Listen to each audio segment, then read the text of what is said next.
जरा सोचो, जब तुम्हारी आंख खुले तो तुम्हें इंसानों की जगह अपने चारों तरफ लाशें ही लाशें दिखाई दें और पेड़ पौधों से भरी धरती बंजर जमीन में तब्दील हो जाए। कुछ ऐसा ही होता है हमारी आज की कहानी में। ये कहानी है पैरो नाम के आदमी की। मूवी की स्टार्टिंग में हमें पैरो दिखाया जाता है जो कि लाशों और कंकालों के बीच में पड़ा होता है। उसे अपने और इन डेड बॉडीज के बारे में कुछ भी याद नहीं होता। वो पैदल ही वहाँ से जा रहा होता है कि तभी उसे एक डेड बॉडी के पास पानी की बोतल दिखाई देती है। इतनी तेज धूप में चलने पर उसे प्यास भी लगी होती है। वो उस बोतल को उठाकर उसमें से पानी पीने लगता है। वो उन डेड बॉडीज में से अपने लिए जूते और कुछ कपड़े ले रहा होता है कि तभी वहाँ उसे एक एरोप्लेन दिखाई देता है जो कि वहाँ पर बहुत सारी डेड बॉडीज को फेंक रहा होता है। उसके बाद उसे वहाँ एक आदमी दिखाई देता है। पैरों से देखकर उसे आवाज लगाने लगता है, लेकिन उसकी आवाज ज़ॉम्बी सुन लेता है जो कि उसी डेड बॉडीज को खा रहा होता है। पैरों उसे देखकर डर जाता है, मगर वो ज़ॉम्बीज देख नहीं पाता, सिर्फ सुन पाता है। पैरो वहाँ से जाने की कोशिश करता है तो ज़ॉम्बीज उसकी आवाज सुनकर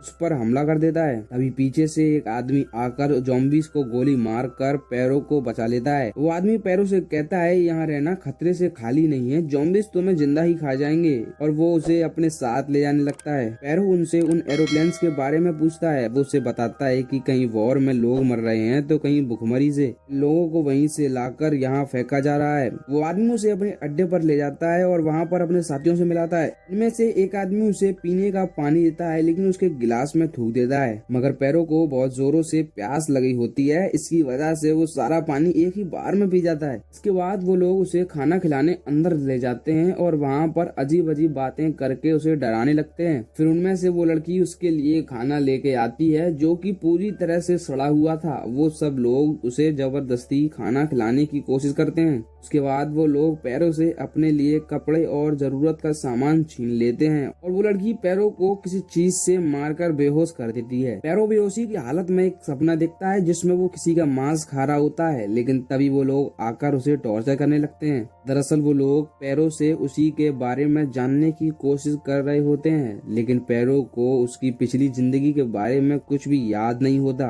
उनमें से एक लड़का तो उसकी उंगली ही काटने लगता है, लेकिन उनका बॉस उसे रोक देता है और इस काम को उस लड़की को करने को कहता है। पैरो उसे कहता है, प्लीज मुझे छोड़ दो, मुझे कुछ भी याद नहीं है। उस लड़की के दिल में अभी तक थोड़ी बहुत इंसानियत बची होती है। वो पैरो को छोड़कर वहाँ से चली जाती है और वो लोग उसे एक कमरे में बंद कर देते हैं। इस सबके बाद उनका बॉस उनके लिए खाना ढूंढने चला जाता है। उनमें से एक लड़का सुअरों को खाना खिला रहा होता है तो दूसरा लड़का सो रहा होता है। इसी का फायदा उठाकर वो लड़की उसकी जेब से चाबी चुराकर पैरों के कमरे का ताला खोलने चली जाती है। किसी को उसके बारे में पता न चले, इसलिए वो लड़की उस ताले को जमीन पर रखकर पत्थर से पीटने लगती है ताकि लोगों को ये लगे कि ये ताला खुद पैरों ने ही खोला है। वो लड़की ताला खोलकर पैरों को कुछ कपड़े और जूते देती है। पैरों से पूछता है कि तुम ये सब क्यों कर रही हो, मगर वो बिना कुछ कहे ही वहाँ से चली जाती है। पैरों वहाँ से बाहर निकलने की कोशिश करता है, मगर तभी उनमें से एक लड़का उसे देख लेता है और पकड़ने की कोशिश करने लगता है। उनकी आवाज सुनकर उसका दूसरा साथी भी नींद से जग जाता है और वो भी पैरों को पकड़ने की कोशिश करने लगता है, मगर पैरों बचते बचाते उनके चंगुल से भाग जाता है। वो लोग अपनी अपनी बाइक लेकर उसे ढूंढने निकल जाते हैं और ढूंढते ढूंढते उस जगह पर पहुंच जाते हैं जहां पर पैरों छुपा हुआ होता है। पैरों उन्हें देखकर भागने लगता है और भागते भागते एक बड़े से गेट के पास पहुंच जाता है। वो देखता है कि उसके हाथ पर जैसा निशान बना है वैसा ही निशान उस दरवाजे पर बना होता है। वो उसके अंदर जाता है और वहाँ पड़े सामान को देखने लगता है। फिर उसे एक कमरे में किसी औरत की डेड बॉडी मिलती है जो कि फांसी के फंदे पर झूल रही होती है। वो उसके पास जाता है और देखता है कि उसके हाथ पर भी सेम वैसा ही निशान बना होता है। उसे उस निशान को देखकर याद आता है कि वो औरत और कोई नहीं बल्कि उसी की वाइफ है। इधर उन लोगों में से वो मोटा उसे मारने के लिए एक बड़ा सा चाकू लेकर अंदर चला जाता है, मगर वो पागल मोटा खुद पैरों के जाल में फंस जाता है। पैरों उसी के हथियार को उसी की गर्दन पर रखकर उसे उसके साथियों के पास ले जाता है, लेकिन उसका साथी तीर कमान से पैरों पर हमला कर देता है। मगर किस्मत की बात तो देखो, वो तीर भी उसी मोटे को लग जाता है, पर तीर इतना तेज होता है कि उस मोटे के कंधे में से पार होकर पैरों के कंधे में घुस जाता है। अब इस बार वो दूसरा लड़का उसे पकड़ने अंदर जाता है तो उन दोनों में हाथापाई शुरू हो जाती है। पैरों उसे गला दबाकर मारने ही वाला होता है कि तभी एन वक्त पर वो लड़की आकर उसे बचा लेती है। वो लोग उसके गले में फंदा डालकर उसकी वाइफ के पास ही उसे लटका देते हैं और उसके साथ हिलमन नाम का गेम खेलने लगते हैं।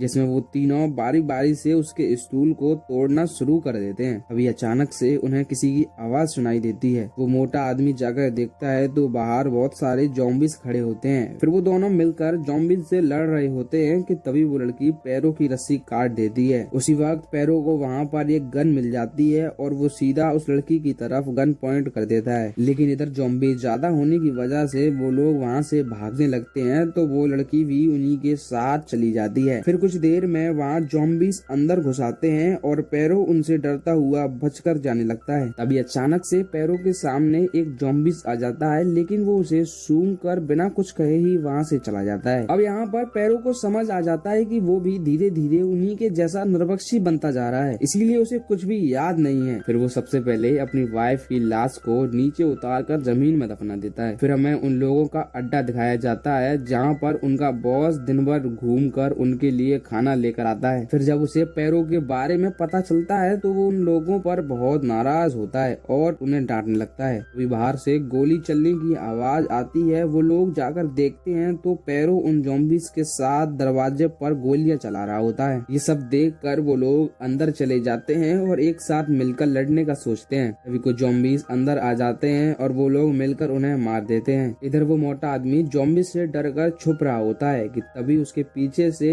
एक ज़ॉम्बीज़ आकर उस पे हमला कर देता है। वो उसे मार कर बहुत खुश हो रहा होता है कि तभी उसका पैर फिसल जाता है और उसकी गर्दन में एक नुकीला हुक घुसने से वहीं पर उसकी मौत हो जाती है। दूसरी तरफ हमें तीर कमान वाला आदमी दिखाया जाता है जो कि घबराया हुआ पैरों से छुप रहा होता है। तभी वहाँ पर पैरों आ जाता है और उन दोनों में फाइट होने लगती है। पैरों उसकी तरफ गन पॉइंट कर देता है, मगर वो उसे शूट करने की बजाय उसे उसी कमरे में बंद कर देता है जिस कमरे में उन लोगों ने उसे बंद किया था। फिर वो वहाँ से चला जाता है। इधर उस आदमी को कमरे से बाहर एक गन दिखाई देती है और वो उसे उठाने की कोशिश करता है, मगर तभी वहाँ ज़ॉम्बीज़ आकर उस पर हमला कर देते हैं और उसकी भी मौत हो जाती है। इसके बाद पैरों का सामना उस लड़की से होता है और उसे उसके हाथ पर अपने हाथ के जैसा निशान दिखाई देता है। दरअसल इस लड़की का नाम आयरस होता है और ये पैरों की ही बेटी होती है। वो आदमी उसे बताता है कि उसकी वाइफ जो कि फांसी के फंदे पर झूल रही थी उसे किसी और ने नहीं बल्कि खुद तुमने ही मारा है, और ये सब आयरस देख लेती है तो तुमने इसे वहाँ से भगा दिया था। वो आदमी आयरस को गन देता है और पैरों को मारकर अपनी माँ का बदला लेने को कहता है, लेकिन आयरस पैरों को छोड़कर उसे ही मार मार कर बेहोश कर देती है। जब उसकी आंख खुलती है तो आयरस ने उसे पैरों के साथ एक चैन से बांध दिया होता है। आयरस उसे निर्वक्षी बनने के लिए वहाँ पर छोड़कर वहाँ से चली जाती है। इसी के साथ ये मूवी यहीं पर खत्म हो जाती है। अगर वीडियो की एक्सप्लेनेशन पसंद आई हो तो वीडियो को लाइक एंड चैनल को सब्सक्राइब जरूर करें।